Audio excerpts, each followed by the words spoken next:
నమస్కారం అండి.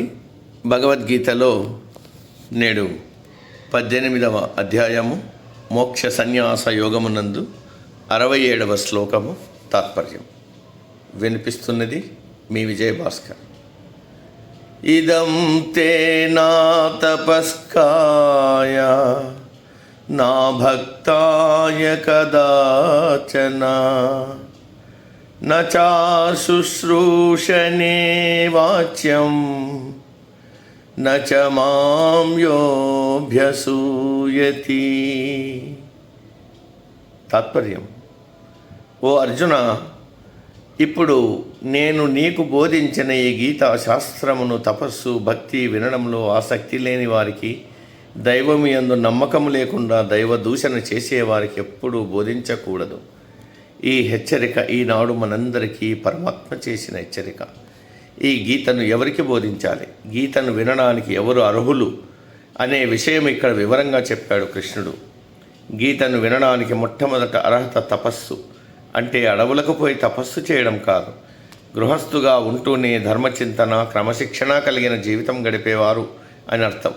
క్రమశిక్షణ, ధర్మాచరణ లేని వారికి భగవద్గీత చెబితే వాడు దాన్ని తప్పుగా అర్థం చేసుకునే అవకాశం కూడా ఉంది.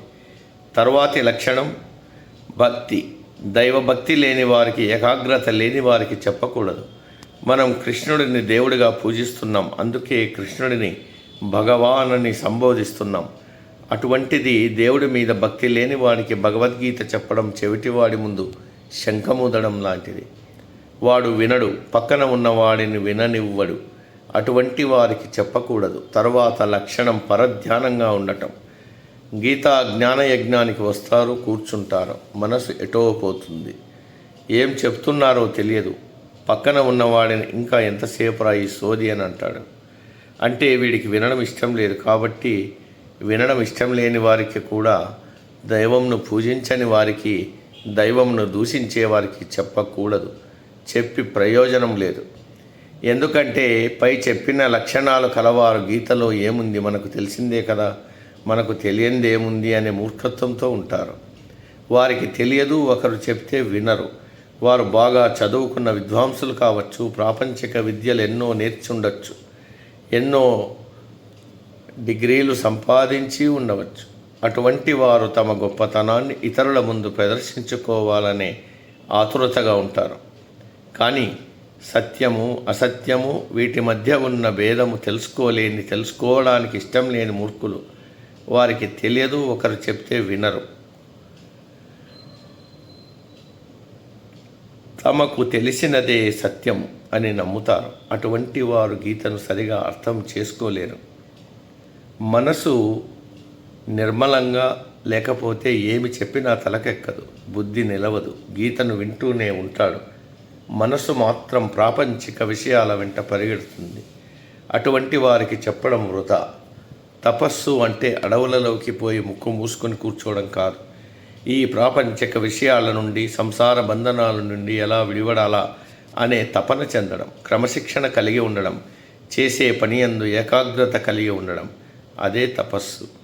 దీని తరువాత మరొక దుర్గుణం గురించి చెప్పాడు వ్యాసుల వారు. అభ్యసూయతి అంటే దుర్బుద్ధి, అసూయ ఉండకూడదు. ఈ లక్షణాలు ఉన్నవాళ్ళు కూడా భగవద్గీతను శ్రద్ధగా వింటారు. కానీ వీరికి భగవంతుని మీద, ఆయన చెప్పిన గీత మీద నమ్మకం ఉండదు.